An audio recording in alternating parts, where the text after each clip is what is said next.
Video 12 chapter 30 देवकन्या रहस्य रोमांच से भरा रोमांटिक उपन्यास। राइटर स्वयं सुरेंद्र दुबे। उपन्यास पाठ चल रहा है। 30वां अध्याय है बधाई और शुभकामनाएं। इस बार सदगुरु आश्रम पहुंचकर प्रियवर और देवकन्या कभी एक दूसरे को देखते और कभी त्रिकाल दृष्टा सदगुरु को।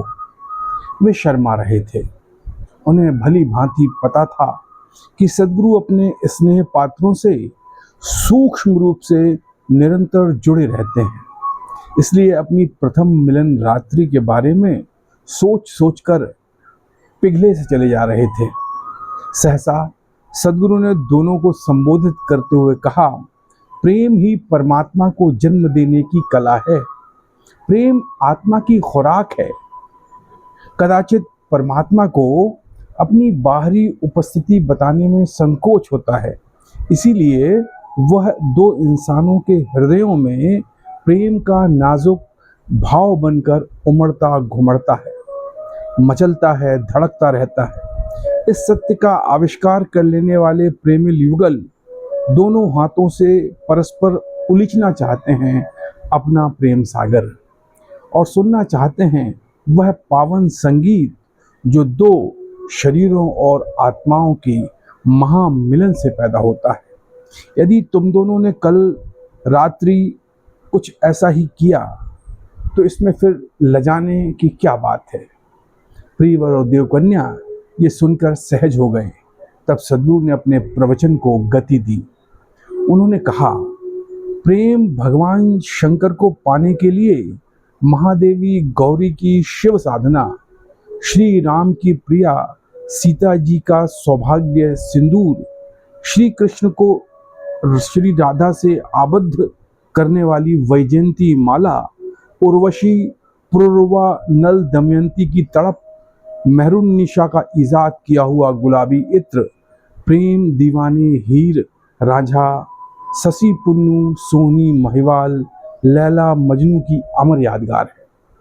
प्रेम चित्ताकर्षक श्री कृष्ण है, जिसके वशीभूत यमुना का जल, गौओं का दल, गोप गोपिकाएं, व्रज की बालाएं लताएं सब खिंचे चले आते हैं। प्रेम मर्यादा पुरुषोत्तम श्री राम है, जिनके आकर्षण से वानर सेना महाबली रावण से टकराने तैयार हो गई।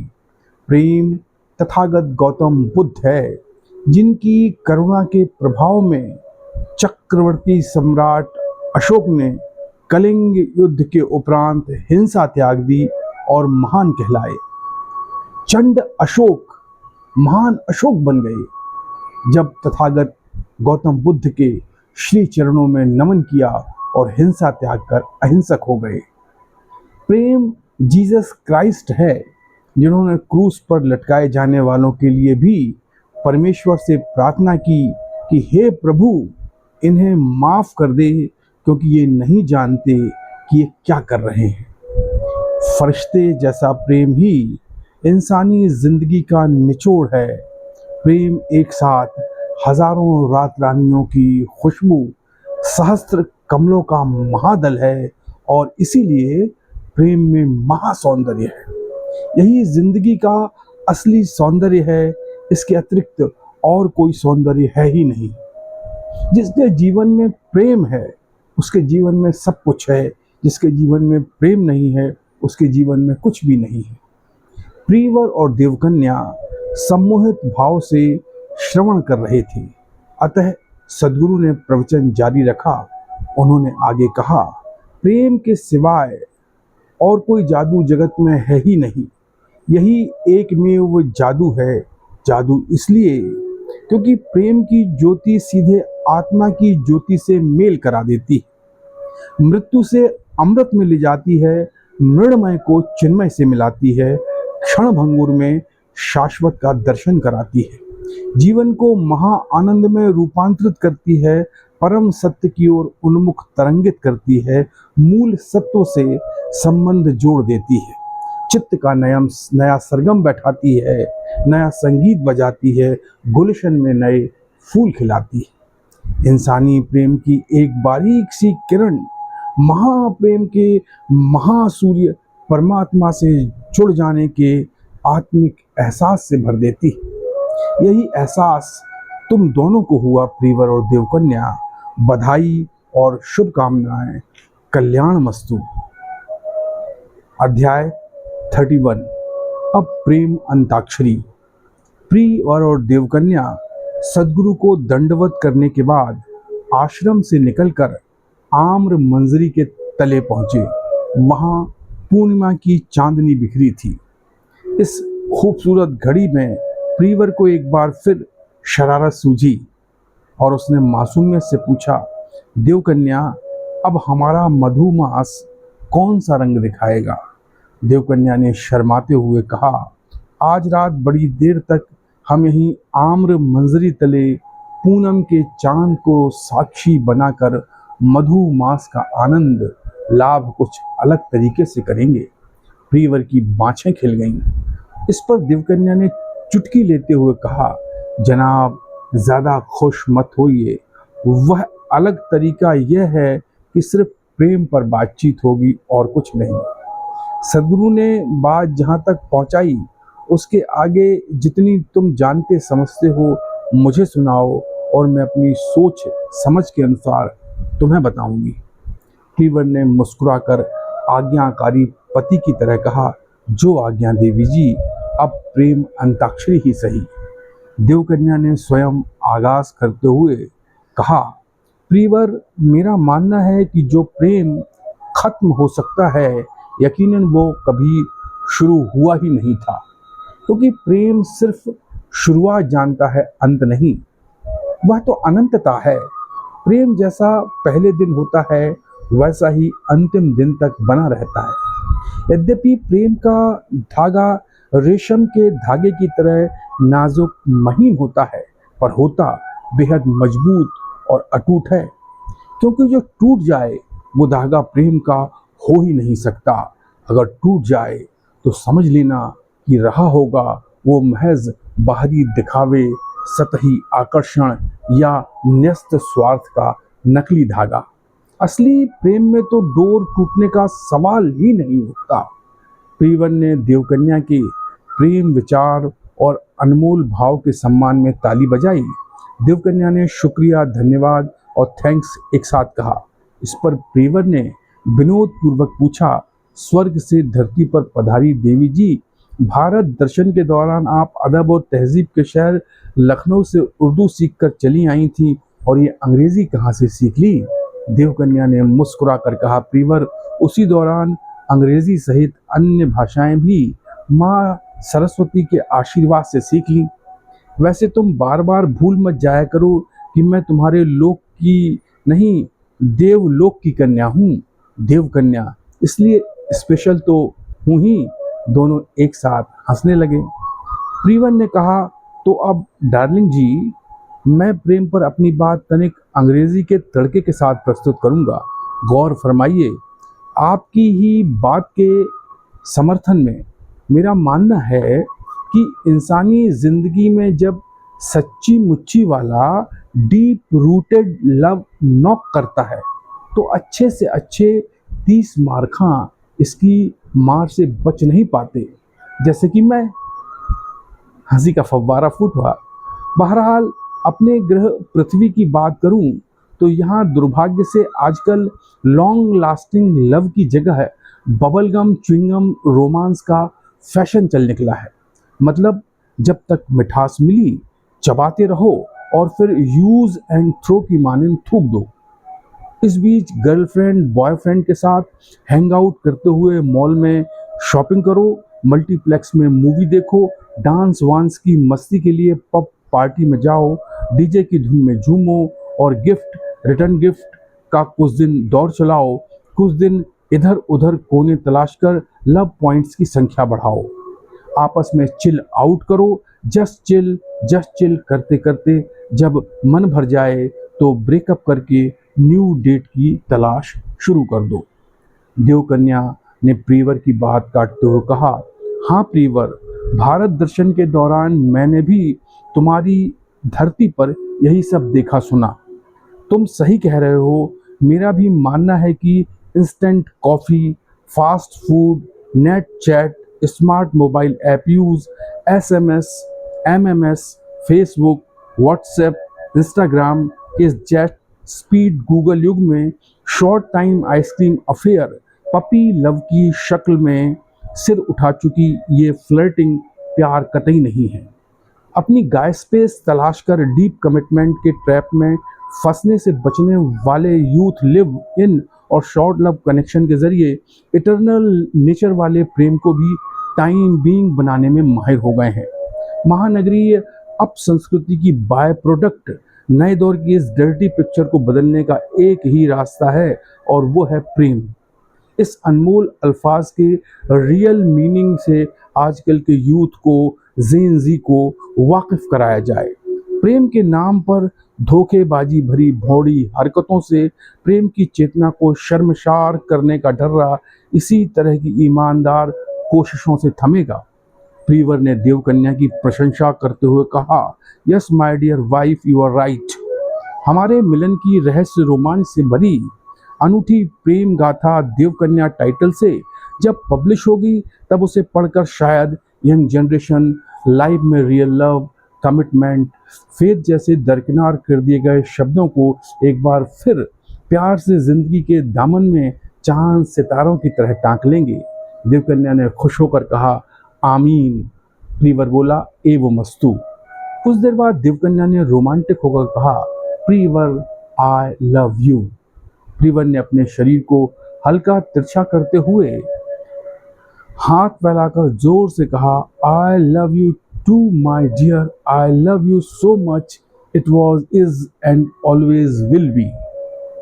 काफी रात आमराई में बातचीत करते करते व्यतीत होने पर दोनों को होश आया, इसलिए वे तेजी से फार्म हाउस की तरफ संग संग कदम ताल करने लगे। कमरे में पहुंचकर दोनों ने दूध पिया, फिर बिस्तर पर चले गए। प्रियवर की भुजा को तकिया बनाकर देवकन्या आराम करने लगी। कुछ देर बाद प्रियवर का चौड़ा सीना देवकन्या के लिए तकिया बन गया। प्रियवर ने देवकन्या के हाथ को अपने हाथ में ऐसे थामा जैसे वह कामदेव का धनुष पकड़कर वाण का संधान कर रहा हो। देवकन्या की निद्रित कजरारी आंखें अधखुली पलकों की घनेरू छांव के नीचे रति देवी के समान मनमोहक नजर आने लगी। ऐसा जान पड़ा मानो मानव हृदयों में हूक उठाने वाला समस्त प्रेम रस प्रियवर देवकन्या पर बरसाया जा रहा है।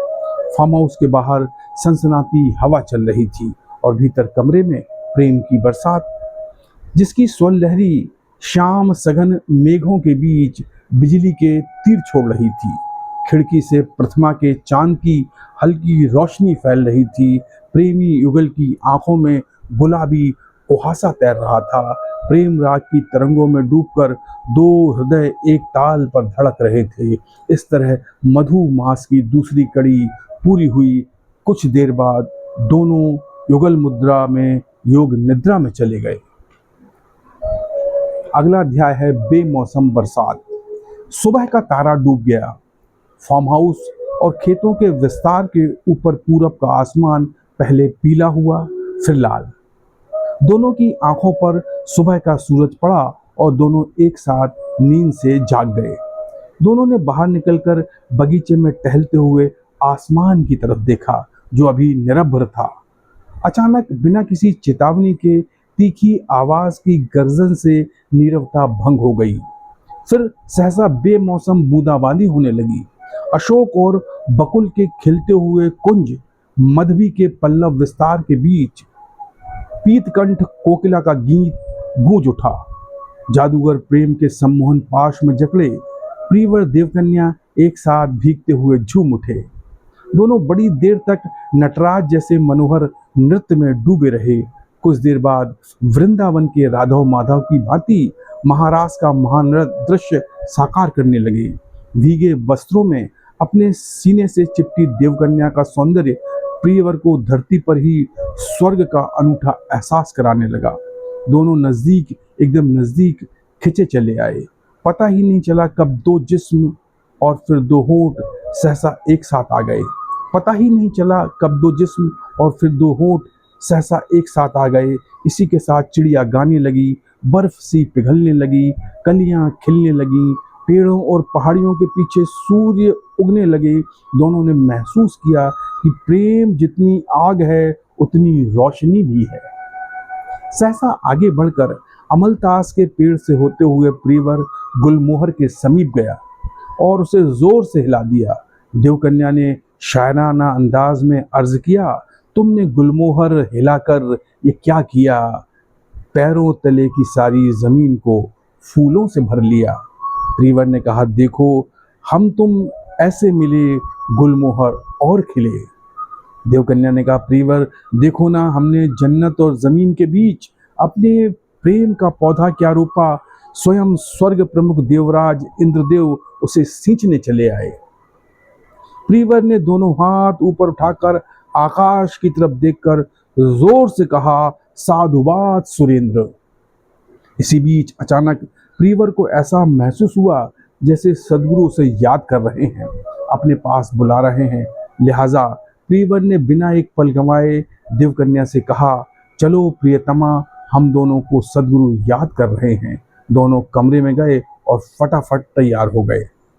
अगला अध्याय, सुंदरपुर में सपरिवार। रोज की तरह एक बार फिर प्रियवर अपनी हमसफर देवकन्या के साथ सदगुरु के आश्रम पहुंचा। लेकिन इस बार आश्रम के परिसर में दाखिल होते ही वह अप्रत्याशित रूप से ये देखकर एकदम चौंक सा गया कि सदगुरु को घेर कर उसके माता पिता, बड़े भाई भाभी, बहन राजनंदिनी, वैदराज बाबू, उनका पूरा परिवार, बाबू महाराज और मुन्ना महाराज बैठे हैं। सबको ऐसे अचानक एकजुट देखकर जहां एक तरफ उसकी खुशी का ठिकाना नहीं रहा, वहीं दिल भी इस बात को लेकर जोरों से धड़कने लगा कि सब सदगुरु के मुख से मेरे गुपचुप विवाह की बात सुनकर नाराज हुए होंगे। उसे ख्याल आया कि उसने एक दो दिन में देवकन्या के साथ मुंबई लौटने का इरादा किया था। इससे पहले देवकन्या से अपनी रहस्यमय मुलाकात का जिक्र करते हुए परिवार के लिए एक चिट्ठी भी लिखी थी, लेकिन डाक खाने में डालना भूल गया। वह मन ही मन मुस्कुराते हुए शेर गुनगुनाने लगा, आने की कुछ बात चली थी, आना तहना आए, चिट्ठी तो हमने भी लिखी थी लेकिन डाल न पाए। इधर सभी स्वजन गंभीर मंत्रणा में लीन तल्लीन और आपस में खुसुर फुसुर सी करते नजर आए। प्रियवर ने परिवार वालों से आश्चर्य व संकोच के साथ पूछा, आप सब इस तरह अचानक सुंदरपुर कैसे चले आए? मैं तो खुद आपके पास मुंबई आने वाला था। खैर, सदगुरु ने तो आपको सब कुछ समझा ही दिया होगा, यह सब अचानक कैसे हुआ? प्रियवर ने देवकन्या के साथ झुककर सदगुरु को साष्टांग दंडवत किया। सदगुरु ने धीर गंभीर मुद्रा में कल्याण मस्तु कहकर आशीषित किया। इसके बाद इशारे से अपने नजदीक बुलाकर प्रियवर के कानों में धीरे से कहा, मैंने किसी को कुछ भी नहीं बताया। अभी तक तुम्हारी और देवकन्या की विवाह की बात राज ही बनी हुई है। यह सुनकर प्रियवर एकदम चौंक सा गया। वह देवकन्या की चेहरे की तरफ भोले भाले बच्चे की तरह निहारने लगा। सदगुरु के श्रीमुख पर भीनी भीनी शरारती मुस्कान खिल रही थी। इधर सबने एक साथ चिंतातुर भाव से प्रियवर की तरफ देखा। अगले ही पल प्रियवर ने माता पिता, बड़े भाई भाभी और बहन राजनंदिनी के चरणों में अपनी धर्मपत्नी देवकन्या के साथ सिर झुकाया। फिर देवकन्या की ओर देखकर एक एक करके सबका परिचय देने लगा। लेकिन उसे यह समझते देर न लगी कि सभी देवकन्या की उपेक्षा सी कर रहे हैं, ऐसा सलूक कर रहे हैं जैसे उनके साथ देवकन्या खड़ी ही नहीं है। वह चिंतित होकर सोचने लगा, इतनी सुंदर देवकन्या इन सबको पसंद कैसे नहीं आई। इधर दूसरी तरफ प्रियवर को अपने सामने हवा में किसी से बातें करते देखकर सभी एक साथ बाबू महाराज और मुन्ना महाराज के चेहरे की तरफ विस्मय से देखकर बोल पड़े, तुम दोनों बिल्कुल सही कह रहे थे, प्रियवर को कुछ हो गया है। यहाँ उसके साथ कोई नहीं खड़ा और वह हवा को हमारा परिचय दे रहा है। उसकी हरकतें मानसिक रोगी जैसी हो गई हैं। सब प्रियवर के चेहरे की ओर एकटक चिंतातुर भाव से देखने लगे। माताजी एकदम दौड़कर प्रियवर को गले लगाकर सिर सहलाने लगी। सुबक सुबक कर कहने लगी, तुझे कुछ नहीं होने दूंगी मेरे लाल, मेरे जिगर के टुकड़े। वे अपने पति और बड़े बेटे से कहने लगी, बिना देर किए मेरे लाल को शहर ले चलिए। सबने कहा, हाँ, हम इसका किसी अच्छे अस्पताल में इलाज कराएंगे, ये बिल्कुल ठीक हो जाएगा। राजनंदिनी भी बोली, मेरे प्रिय भरभाई को कुछ नहीं होना चाहिए। इससे पहले कि प्रियवर उन सब से अपनी देवकन्या से रहस्यमय मुलाकात और उसके धर्मपत्नी बनने आदि की अचानक घटी घटनाओं के बारे में कुछ बोलता, सदगुरु ने अपने होठों पर तर्जनी लगाकर उसे शांत बैठने का निर्देश दिया। यह देखकर प्रियवर ने बाबू महाराज और मुन्ना महाराज से पूछा, आप दोनों ने इन सबको सुंदरपुर बुलवाया है, बताइए मुझसे पूछे बिना ये सब क्यों किया, और आखिर मुझे हुआ क्या है? मैं कोई मानसिक रोगी वोगी नहीं हूँ, मैं तो हट्टा कट्ठा और बेहद प्रसन्न हूँ। बाबू महाराज और मुन्ना महाराज ने मालिक मालकिन की ओट लेते हुए घबराकर एक एक करके कहना शुरू किया, अरे प्रियवर बाबू, आपने हमें जिस दिन फार्म हाउस से अपने गांव लौटने का आदेश दिया था, उसी दिन हमने अपने पीछे आप पर हर पल नजर रखने के लिए अपने जासूस लल्ला महाराज को रुपए देकर तैनात कर दिया था, इस मंशा से कि यहाँ इस गांव में हमारे पीछे आप पर कोई आफत ना आ जाए। जिस दिन हम अपने गांव से लौटे, आपने हमारी ड्यूटी खेतों में लगा दी। हम ईमानदारी से काम काज में जुट गए, तभी लल्ला महाराज ने हम दोनों को यह बताकर चौंका दिया कि आप हमारे जाने के बाद उसे एक बार कुएं के सामने वाले सूखी घास के ढेर पर अजीब हरकतें करते नजर आए। आप वहाँ हवा से बात कर रहे थे, पेड़ों, झाड़ियों और गेरुआ खेतों के बीच बदहवास से किसी को ढूंढ रहे थे, अजीब तरह की लुका छुपी खेल रहे थे। मैं तुम्हें ढूंढ लूंगा, वादा करो तुम मुझे फिर नजर आओगी, जैसी बातें कर रहे थे। इसके अगले दिन आप पुल के पास घंटों खड़े रहे, फिर पूरी रात खेत पर ही एकटक सामने देखते हुए गुजार दी। सवेरे आप फिर बड़बड़ा रहे थे कि तुम फिर लुका छुपी खेल रही हो, मैं तुम्हें ढूंढ लूंगा, वादा करो तुम मुझे फिर नजर आओगी। पीछा करते हुए रात में फार्म हाउस के कमरे में खिड़की से झांक कर लल्ला महाराज ने पता लगाया था कि आप पूरी रात सोई नहीं, टेबल पर लिखते लिखते गुजार दी। फिर सुबह घंटों सुंदर सुंदर बातें कमरे की दीवार से करते हुए बड़बड़ा रहे थे। आपको नदी किनारे पागल जैसे नाचते हुए भी लल्ला महाराज ने देखा। इसके बाद एक रोज पूरी रात बिस्तर पर करवटें लेते, सुबह बगीचे की तरफ बदहवास भागते, वहाँ अशोक के पेड़ के नीचे हवा से बतियाते, उसे गले लगाते, वहाँ से लौटकर बगीचे में अजीब हरकतें करते लल्ला महाराज ने देखा। नदी के तट पर भी आप घंटों अकेले बैठे तरह तरह की बातें अपने आप से करते रहते थे। जैसे ही लल्ला महाराज की ये रिपोर्ट हमें मिली, हमने भी गुपचुप आप पर नजर रखने का काम शुरू कर दिया। जब लल्ला महाराज की बताई बातों जैसे लक्षण हमें नजर आए, तो मालिक मालकिन को खबर कर दी।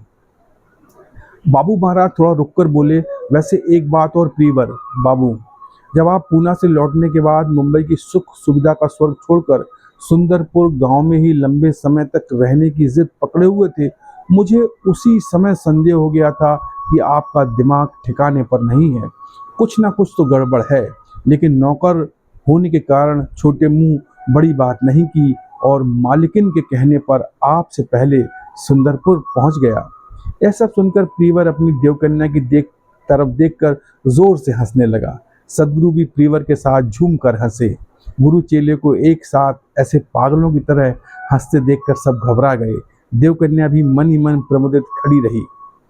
जब हंसते हंसते प्रियवर का दम फूल गया, तो उसने हाथ जोड़कर कहा, सदगुरु अब पहेली न बुझाइए, स्थिति स्पष्ट कर दीजिए, हाथ से बहुत हुआ।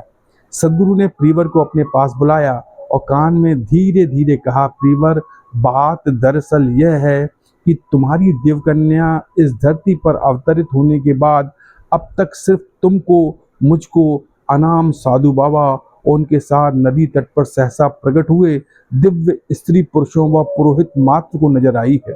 वह हर किसी को नजर नहीं आती। अपना रहस्य सिर्फ उन पर प्रकट करती है जिन पर समय चक्र स्वमेव प्रकट कराता है। सदगुरु की बात सुनकर सारा माजरा समझ में आते ही प्रियवर एक बार फिर पेट पकड़कर हंसने लगा। उसे सारा माजरा समझ में आ गया था। वह सदगुरु की तरफ देखकर प्रेम से बोला, प्रभु हास्य में जयते, अब आप ही सारा रहस्य उजागर कर दीजिए। सदगुरु ने हंसते हुए कहा, जल्दी क्या है प्यारे, थोड़ा सस्पेंस बना रहने दो।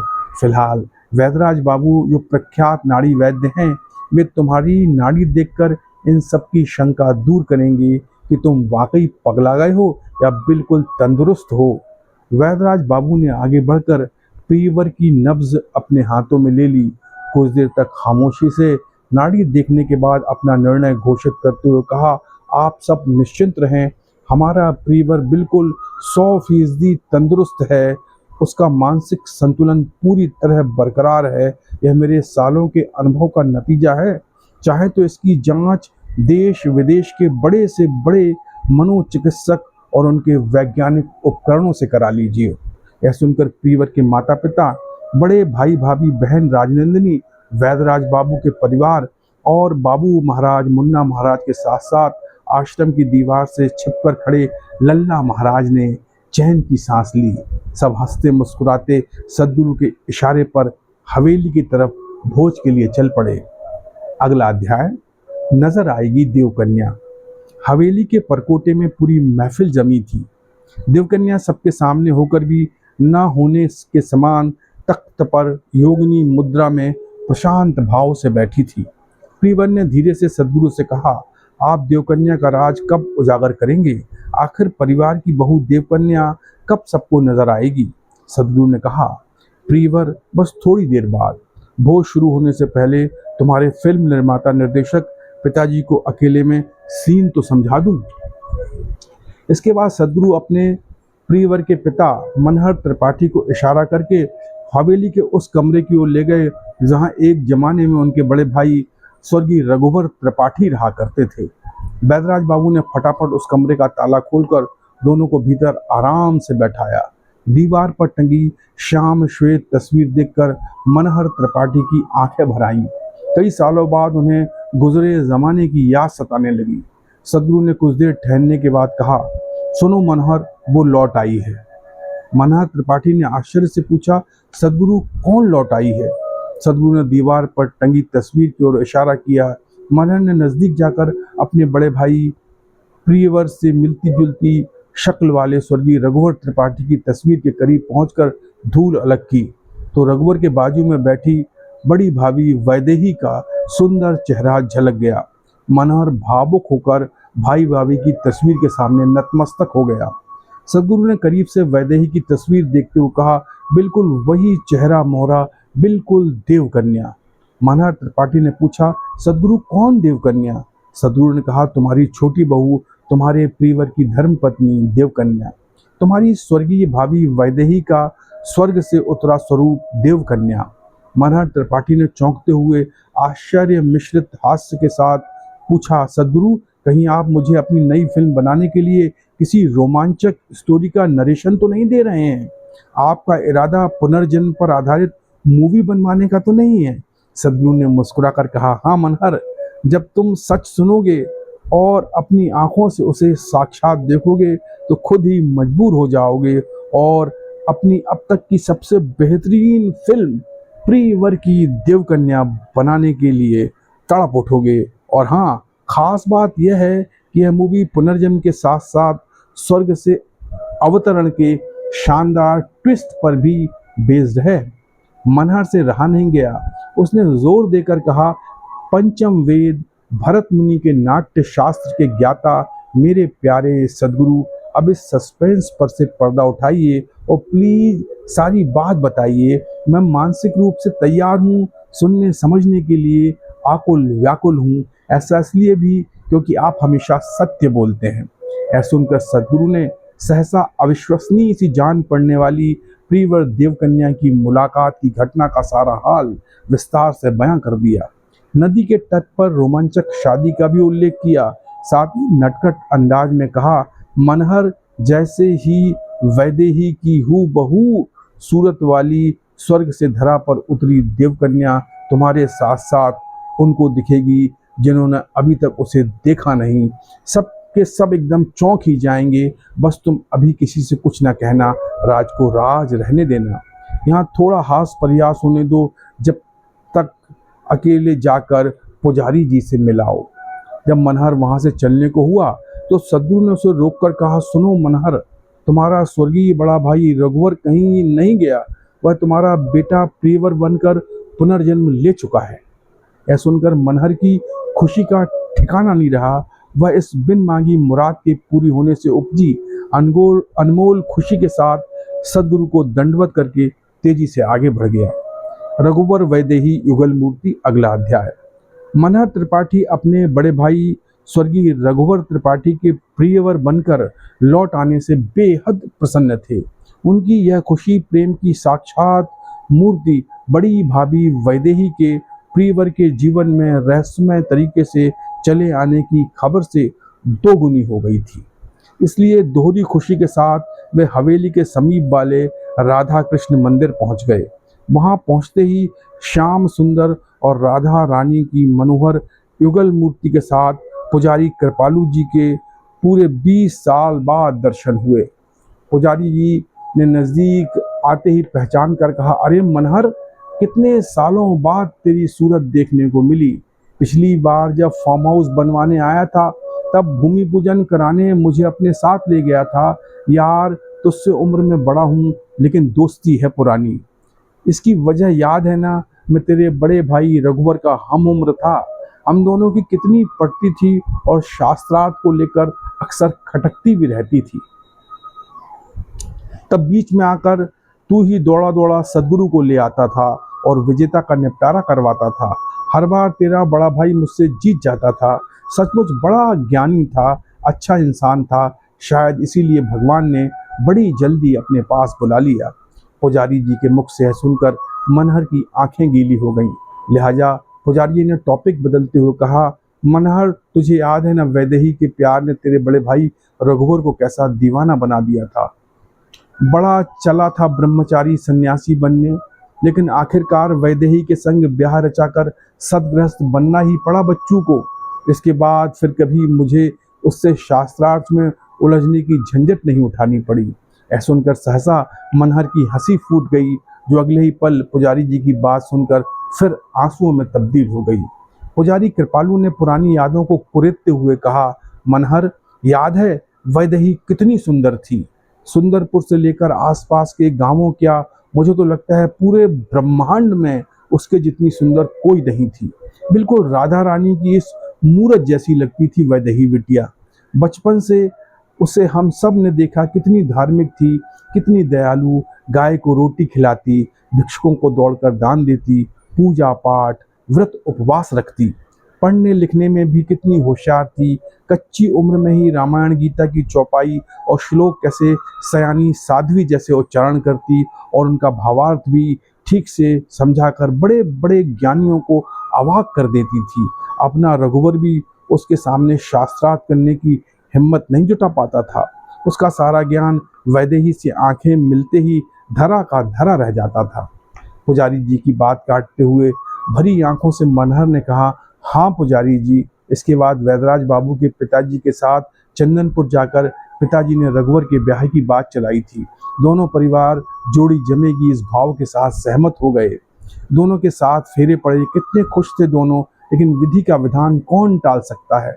पुजारी कृपालू ने मनहर के आंसू पोंछते हुए कहा, मत रो यार, तू तो मुंबई में इतना बड़ा फिल्म निर्माता निर्देशक बन गया है, तो उससे बेहतर कौन समझ सकता है कि दुनिया एक रंगमंच है और हम सब कठपुतलियां।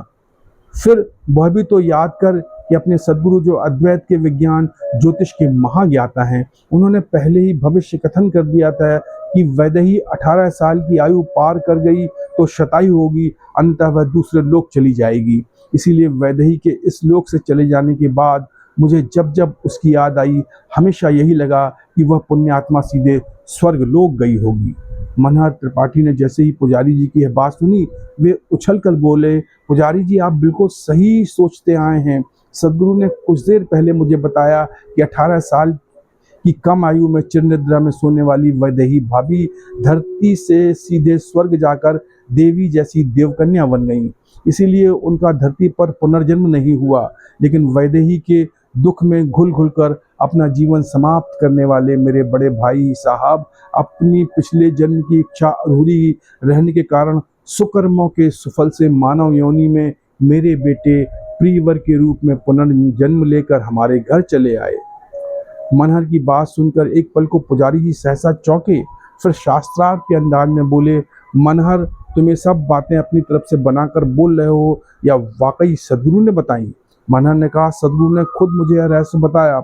ऐसा सुनकर पुजारी जी ठंडी सांस लेकर भरोसे के साथ बोले, फिर तो मैं क्या, अपने सदगुरु को नज़दीक से जानने समझने वाला कोई भी व्यक्ति इस बात पर भरोसा करने के अलावा और कुछ नहीं कर सकता। निस्संदेह यह सब सच ही होगा। ऐसा इसलिए भी क्योंकि भारत में कदम कदम पर धर्म, अध्यात्म, ज्योतिष के नाम पर फैले आडंबरपूर्ण जाल को काटकर सदगुरु ने अपना उद्भव किया है। प्रारंभिक साधना काल में कई ढोंगियों, कलाबाजों से उनका सामना हुआ, लेकिन कोई भी सच्चे जिज्ञासु सदगुरु को पथ भ्रष्ट नहीं कर पाया। इस तरह अंततः उन्होंने संबोधि का स्वाद चखा। जय राधे कृष्ण, प्रभु की लीला अपरंपार। मनहर ने खुश होकर कहा, आप बिल्कुल सही कह रहे हैं, लेकिन पुजारी जी, अभी आपको मैंने असली बात तो बताई ही नहीं। पुजारी जी ने उत्सुकतावश पूछा, अब वो असली बात क्या है? मनहर ने उत्साह के साथ कहा, पुजारी जी, वो भी लौट आई है। पुजारी ने पूछा, अरे यार, पहेली ना बुझाओ, जल्दी बताओ, आखिर कौन लौट आई है? मनहर ने एक सांस में कहा, मेरी वैदेही भाभी इस बार देवकन्या बनकर स्वर्ग से धरती पर लौट आई हैं और मेरे छोटे बेटे प्रियवर की बहू बन गई हैं। पुजारी ने विस्मय और विश्वास दोनों भावों के साथ कहा, यानी यदि ये बात भी अद्वैत के विज्ञान, गणित, ज्योतिष के परम ज्ञानी सदगुरु ने ही बताई है, तो मुझे इसमें भी कोई संदेह नहीं। पहले बेटे प्रियवर के रूप में बड़े भाई रघुवर मिले और अब देव कन्या के रूप में भाभी वैदेही का पुनरागमन हुआ। बधाई हो मनहर। कुछ देर दोनों राधा कृष्ण की युगल मूर्ति की ओर श्रद्धा से निहारते रहे, फिर खामोशी तोड़ते हुए पुजारी जी ने कहा, यार मनहर, मुझे इतने सालों बाद उस घटना में छिपा रहस्य अब जाकर समझ में आया। तुझे याद है कि अपनी वैदेही ने आंगन में जैसे ही अंतिम सांस ली तो आसमान से हंसों का दल नीचे उतर आया था। कैसे बिजली की गति से वैदेही को छूकर हंसों का दल वापस ऊपर की तरफ तेजी से उड़ गया था। उस समय हम कुछ नहीं समझ ही नहीं पाए थे, लेकिन अब मुझे अच्छी तरह समझ में आ गया है कि उस रोज स्वर्ग के देवदूत ही हंसों का रूप धरकर वैदेही को लेने स्वर्ग से धरती पर आए थे। जय श्री राधे कृष्ण, प्रभु की लीला सचमुच अपरंपार है। मनहर ने कहा, हाँ पुजारी जी, आप सच कह रहे हैं। यकीनन फूलों की हंसती विहंसती पंखुड़ियां भी ओस के आंसुओं से सराबोर हो सकती हैं, वहीं दूसरी ओर फानूस के टूट जाने पर भी उसका दीपक पूरे वेग के साथ जलने में सक्षम हो सकता है। कुछ ऐसा ही दुख सुख भरा हाल हमारी जिंदगी का हुआ है। इतने संवाद के बाद पुजारी जी और मनहर दोनों एक साथ हवेली की तरफ भोज में शामिल होने चल दिए। रास्ते में मनहर ने पुजारी जी को ये राज फिलहाल राज ही रखने की सदगुरु की आज्ञा के बारे में भी बता दिया। पुजारी जी ने कहा, सदगुरु की मर्जी हम सब की मर्जी। अगला अध्याय, हवेली में गृहलक्ष्मी का शुभागमन। इधर हवेली में उल्लास छाया था। प्रियवर को कोई मानसिक व्याधि नहीं। वैद्यराज बाबू की इस घोषणा ने सबके दिलों से भारी बोझ उतार दिया था। लिहाजा कुछ ही देर में स्वादिष्ट व्यंजनों की खुशबू चारों तरफ फैलने लगी। सहसा सदगुरु का आदेश हुआ, सारे सदस्य परकोटे में एकत्र हो जाएं। प्रियवर की माँ, बड़ी बहू और बहन आरती का थाल सजा लें। कुछ ही देर में हवेली में प्रियवर की बहू का गृहलक्ष्मी के रूप में शुभ आगमन होने वाला है। सहसा यह अप्रत्याशित बात सुनकर प्रियवर की माँ श्रीमती रत्न देवी, बहन राजनंदिनी, बड़े भाई स्वयंवर और उनकी पत्नी मनोरमा एकदम आश्चर्यचकित सी हो गईं। चारों ने लगभग एक साथ पूछा, लेकिन सदगुरु, अब तक हमारे प्रियवर का विवाह कहाँ हुआ है जो गृहलक्ष्मी पधारेगी? प्रियवर की माँ ने विस्मित भाव से मनहर की तरफ मुखातिब होकर कहा, देखिए ना सदगुरु, हम सबके साथ कैसा हास परिहास कर रहे हैं। ऐसा सुनकर मनहर और पुजारी जी एक दूसरे की तरफ देखकर मुस्कुराने लगे। फिर दोनों ने सदगुरु की तरफ देखा और तीनों मुस्कुराने लगे। अगले ही पल तीनों ने प्रियवर की तरफ देखा, फिर चारों मुस्कुराने लगे। इधर तख्त पर बैठी देवकन्या भी मन ही मन प्रमुदित थी। उसकी तरफ सदगुरु और प्रियवर की नजरें गईं तो वे तीनों मुस्कुराने लगे। इसी बीच सदगुरु ने धीरे से मनहर और पुजारी जी को समीप बुलाकर दोनों के कान में कहा, तुम दोनों उधर तख्त की तरफ श्रद्धा भाव से देखो। मेरे और प्रियवर के अलावा अब तुम दोनों को भी साक्षात नजर आएगी पिछले जन्म की वैदेही जो अब देव कन्या बनकर बैठी है। सदगुरु का इशारा समझकर देवकन्या ने स्वयं को अपने ससुर मनहर जी और पुजारी कृपालु जी के समक्ष प्रकट कर दिया। दोनों ने जैसे ही देवकन्या के दर्शन किए, उनकी खुशी का ठिकाना नहीं रहा। दोनों एक साथ बोल उठे, जय श्री राधा कृष्ण, प्रभु की लीला अपरंपार। देवकन्या ने विनम्रता पूर्वक तख्त से उठकर अपने ससुर व पुजारी जी को एक साथ प्रणाम किया। दोनों ने सौभाग्यवती भव का आशीर्वाद दिया। इसी बीच पुजारी जी ने मनहर से कहा, यार मनहर, पहले वैदेही तेरी बड़ी भाभी थी, तो उसके पैर पकड़कर आशीर्वाद लेता था। विधि का विधान देख, या वो बहु के रूप में तुझसे आशीर्वाद ले रही है। मनहर ने जवाब में कहा, और पुजारी जी, यह कोई भूल रहे हो कि जिन बड़े भाई साहब रघुबर जी ने हमेशा मुझसे पांव पड़वाए, इस जन्म में वे भी बेटा प्रियवर बनकर मुझसे आशीर्वाद लिया करते हैं। दोनों एक साथ हंसने लगे। इधर कोने में खड़े बाबू महाराज, मुन्ना महाराज और लल्ला महाराज अपने मालिक और पुजारी जी के अलावा सदगुरु और प्रियवर के बीच की इशारेबाजी देखकर हैरान परेशान से अब भी जासूसी में जुटे थे। तीनों ने बैदराज बाबू, उनके परिवार और प्रियवर की माता बहन भाई भाभी की मंडली में शामिल होकर खुसुर फुसुर शुरू कर दी। यह देखकर सदगुरु हंसने लगे। कुछ देर बाद प्रियवर की माँ, बहन और भाभी ने हंसते हुए कहा, सदगुरु जी, आपकी आज्ञा के पालन में हमारी ओर से गृह लक्ष्मी के स्वागत सत्कार की तैयारी पूरी हो चुकी है। आरती का थाल सज गया है। कृपया आप प्रकट कर दीजिए अपने जादू से हमारे लिए कोई सुंदर सी बहू। यह सुनकर सदगुरु ने तख्त पर योगिनी मुद्रा में बैठी देवकन्या की ओर इशारा किया और वह हवेली में मौजूद सभी लोगों के लिए अचानक प्रकट हो गई। जैसे ही देवकन्या नजर आई, बाबू, मुन्ना और लल्ला महाराज एक साथ जोर से बोल उठे, सदगुरु बचाओ बचाओ, सालों पहले जो इस दुनिया से चली गई थी वह वैदेही कहाँ से आ गई? भूत पिशाच निकट ना आवे, महावीर जब नाम सुनावे। यह देख सुनकर देवकन्या मुस्कुराने लगी, जिससे वह और भी सुंदर लगने लगी। वह सदगुरु और प्रियवर की तरफ श्रद्धापूर्वक प्रेमिल दृष्टिपात करते हुए इस ख्याल में खो गई कि प्रेम से भरे इंसान में मजाक की कितनी गहरी समझ होती है। उनके विनोद में विवेक का अंकुश होता है। वे भली भांति जानते हैं कि विनोद भोजन का नमक है, भोजन नहीं। अच्छा मजाक आत्मा का स्वास्थ्य होता है, जबकि चिंता उसका विष। विनोद प्रियता एक उत्तम पोशाक है जिसे समाज में पहना जा सकता है। मजाक हृदय की शांति है। सदगुरु इसीलिए इतने विनोदी हैं। इसी बीच सदगुरु को शरारत सूझी। उन्होंने बाबू महाराज, मुन्ना महाराज और लल्ला महाराज से कहा, अरे क्या तुम लोग अपने सामने साक्षात खड़ी देवी समान देवकन्या को चुड़ैल समझ रहे हो? यह सुनकर तीनों महाराज घबरा कर एक दूसरे के साथ लिपटे हुए बोले, हाँ, सदगुरु, लगता तो ऐसा ही है। सालों पहले मर चुकी रघुवर बाबू की पत्नी वैदेही चुड़ैल बन गई है। जल्दी से इसके लंबे बाल कुतरकर इसे शीशी में बंद करके मुक्ति दे दीजिए, नहीं तो हम सब लोग खतरे में पड़ जाएंगे। लगता है प्रियवर बाबू को सूखी घास के ढेर के पास यही लग गई है, इसी ने उन्हें पागल कर दिया है। सदगुरु ने बेतहाशा हंसते हुए कहा, तुम तीनों देवकन्या के पैर पंजे तो देखो, वे सीधे हैं, उल्टे नहीं। और हाँ, दर्पण लाकर उसमें उसका अक्स भी देखकर तसल्ली कर लो, फिर चुड़ैल कहने की गलती के लिए माफी मांगते नजर आओगे। तीनों ने पहले देवकन्या के पैर देखे, वे उल्टे नहीं सीधे थे।